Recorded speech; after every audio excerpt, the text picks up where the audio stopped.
Hi and welcome to the Gemhawks YouTube channel. I hope you're having a beautiful day today. For the free tutorial here today, we're going to learn this Clover Inspired 3-in-1 connector. Now I've added this one into a little rose gold plated clasp there, and we're going to create the other one for the other end of our 3-chain bracelet. Now you can obviously use this on the neckline as well, or what I think I'm going to do with this one is just use it as a charm because it's really cute. You could also use this connector to create drop earrings with 3 strands of chain coming down. Let's head down to the board, take a closer look, and then we'll make one together. So here's the connector we're going to create. You can see you've got one loop at one end, which you can use as a closure or clasp ending.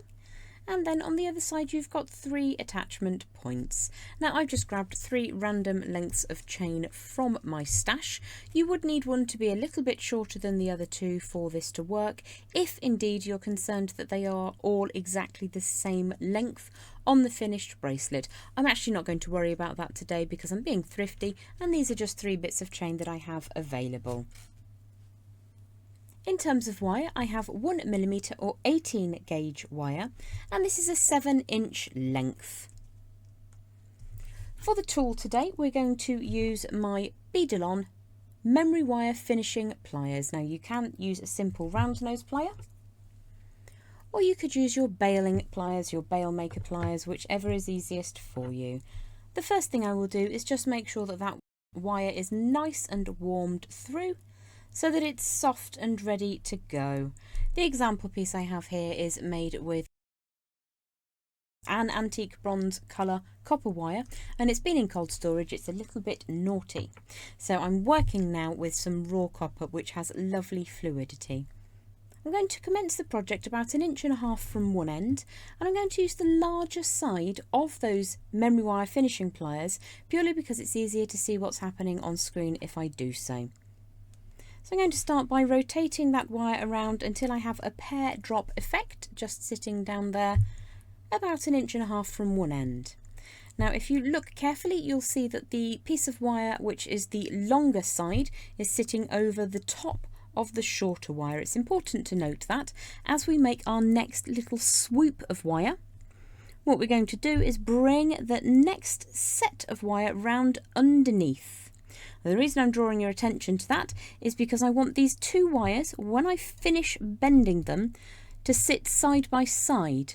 So you'll see that that little curvy bit is on top, and those 2, the short on one side, the long on the other side, are side by side underneath. So let me just flash that in the light. When we come to make the 3rd loop in this little section, I'm going to make sure that we use the correct side of those pliers. And we're going to bring that longer tail of wire around, and it's going to go over the top. Now it needs to go over the top so that it can sit side by side with this other section of wire. It just means that the whole project takes on a smoother and better finished look. I'm now going to grab in any flat pliers. I'm going to use my bent chain nose pliers and just make sure that everything is sitting flat. Now I'm squishing slightly here, but I'm not squishing anywhere where wires cross over one another. I'm going to do the same just here, just levels everything out. Now we need to add a little bit of extra warmth into both of those sides, the short side and the long side, for a moment. If your wire is particularly stiff or it's a harder wire, do take care and take a little extra time to ensure that you get some warmth in there. We're going to start with the longer pass of wire. I'm just going to slide down against that nexus point in the middle and draw this away so that it sits kind of equidistant between those 2 little loops. And then the other section, we're going to draw that closer up to begin with, and then I'm just going to bring that around the outside slightly. So I've left a very small gap between the loop and that bend. Once I'm happy that that is sitting where I want it to, I need to bring this short tail and wrap it at least once, maybe 1.5 times around the core. Now the danger is when you're wrapping with a heavier wire, as we are today, this is 1mm diameter, 18 gauge. If you start pulling this wire around the core, you can actually shrink down the last thing you made with that wire. Very easy to do that. So what I tend to do to preclude this from happening is grip that last loop at the point before those two wires sit side by side, and then as I draw that wire over the top, I've gripped that really firmly and it can't move. So you can just push that round by hand because you've got that bend in position, but if you're worried about eating away at that little loop of wire, then bring that around with your pliers, control it with your pliers rather, and then just make sure everything is sitting neat and tidy. So I've got 1.5 to 2 wraps, and I'm just going to leave that sticky outy bit just there. Now that end has not been flush cut, so I just need to give that a quick trim. Into the scrap pot you go. We're then going to make a connection loop at this end. Now the connection loop at one end, if you're making a bracelet or a necklace, will need to have a clasp in it. I've added a lovely rose gold plated one onto this piece. And for the example I'm making on the board, I'm going to use a silver plated clasp. When you create this piece, as you create each loop, you can add your chain in. Now that is really tricky to demonstrate on screen because you end up with a jumble of chains and all you get to see is my fingers doing this and it's ridiculous. So I've added some split rings onto the end of my chain lengths. You could equally use good quality saw cut jump rings, or you could, as I say, pop the chain directly into those links. When you've created that first connection just here, we've created a nice tight little spiral. Just going to make sure that that's good and strong. I'm going to grip across that core wire now, push the wire away just shy of a right angle, and again you can use your round nose pliers or your bail makers, or indeed your memory wire finishing pliers, to create a loop. Now you could make it a little smaller if you're attaching this to something very, very fine. I'm going to use the same size loop just because it's easier to show you. So I'm going to create a rounded form to begin with, and where you can see that short tail of wire is coming over the top of the core, I want to bring my long tail of wire over the top of the core as well. Create that full circle effect and then switch back to your flat facing pliers. Bring the longer tail of wire round and around. You will need to add in your clasp before you bring that wire around, or you can use a split ring. I'm going to use a split ring today because frankly I forgot to put it in. So don't forget to put your clasp in. Put the clasp in before you begin wrapping. Bring that tail all the way around, and then we're going to take that over the top, give it a little bit of a squish, and I want those two wires to be on opposing sides. So I've got a long wire here, so if I flip this to the underside, I'm going to bring that long wire over the top. Make sure that that spiral is nice and neat and tidy, and then what we're going to do is give that a smooth through and trim the wire away.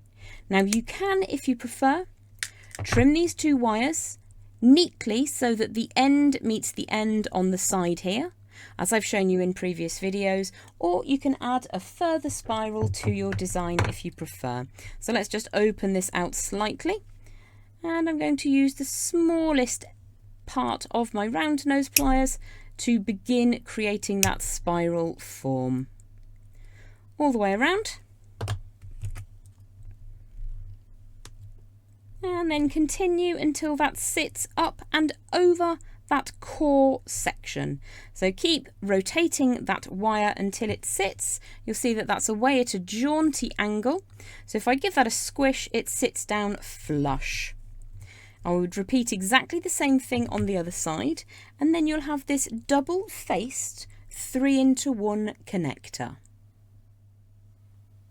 So I've used a split ring to add on that little clasp to the end of my 3-into-1 connector. What I've decided to do is to show you the process again, but adding the chains in as we go. You've seen the clean version, now I'll show you the chains everywhere version. So the protocol, if you're working directly into chain or into a loop or a link that you've already added, is exactly the same. It looks a little different on screen. So let's warm that wire through again. This is 1mm or 18 gauge, and it's a 7-inch length, starting around 1.5 inches from the end. And I'm going to use the larger side of those memory wire finishing pliers. So I've created my first loop. Now at this stage I can create the second loop before I want to add any chains on. It's one less step. So as we bring that tail of wire around, we make sure it goes underneath because the short wire is underneath. If you end up with a bit too much of a gap, you can just rotate that around and then draw the wire back straight. So before we go any further, I'm going to add on one of those chains, and I'm going to use, I think, the antique bronze double 2x2 chain on one side, like so. And all I'm going to do is close that back up. To add your chain in, we can just very softly prise apart that loop.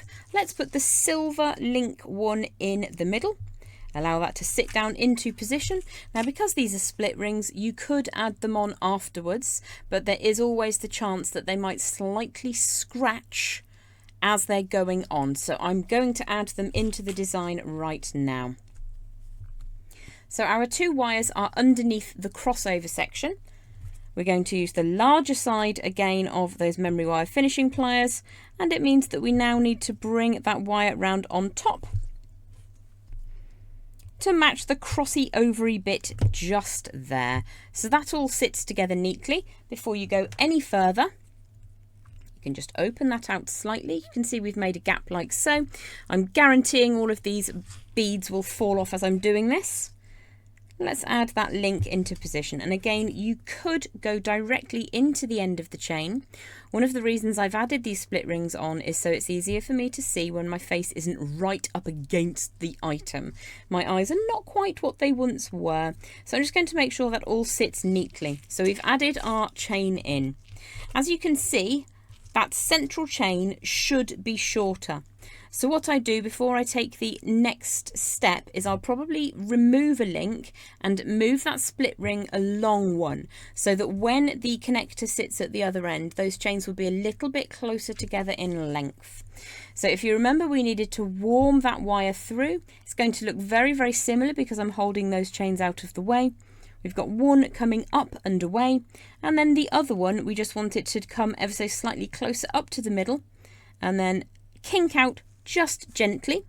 We're going to support that loop again. Now we can do that across like so before we push that wire around. We're going to go 1.5 times. So we're just looking at it upside down compared to how we did it earlier. If your spiraling section gets away from you, just give it a little bit of a helping hand. The next stage would be to add in the link to the clasp if you're using it, but this is going to be the other end of the bracelet. So what I'm going to do is just make an empty loop. You need to make sure that your clasp will fit on a loop of 18 gauge 1mm wire. So you can test that just here. Some clasps are very, very tiny little apertures, and it's difficult to get onto certain wire gauges. So do check before you commit to adding that in. I'm just going to take a second to flatten this down fully, so that it sits a little more neatly. Getting these to look as close as similar as possible is really ideal, so you could measure rather than estimating as I am right now. So let's draw that all the way around, and because my short length of wire is on top of the core, I need my long length of wire to come on top of the core as well. So I'm going to pretend that this is my clasp that I forgot to do in the first half of the video. Slide that down into position. If you can't get it through, you just need to open that out softly. Get the clasp or the split ring in this instance down into position, or a jump ring if you're using it. Close that back up and then wrap, and exactly the same way as we did the first time, you will finish with those spirals sitting opposite to one another. So in order to get to that stage, you need those wires to be on opposite sides of that little central stack. If you haven't got quite enough room, give it a squish. Pretty sure it'll fit, certainly will with this lovely raw copper wire. And then once you've happily tidied everything up, you'll need to trim those two wires before creating matching spirals. So I'll just show you very quickly how to shorten that central chain so that it will sit more neatly on the wrist if you're wearing it as a bracelet, as I plan to do. Obviously, if you're wearing it as a necklace, it might just sit differently. You've got lots of options. And again, I think they look really cute as charms or earrings. It's a complete piece of jewellery, but I'll just pop and do that very, very quickly, and then we'll have a look at the finished piece together. So all I'm going to do is shorten that central chain. I'm just going to remove that one extra link by cutting the thin piece of wire. Let's get that out of the way and into the scrap pot. These little bits and bobs are always really, really useful, not least because you can trim away that extra loop, file it down, and then you've got a really nice loop into which you can attach your clasps. For right now, what I need to do is find my split ring pliers, which I'm not super adept with, take this off this particular loop and add it to the next one along. All that remains is to connect everything together.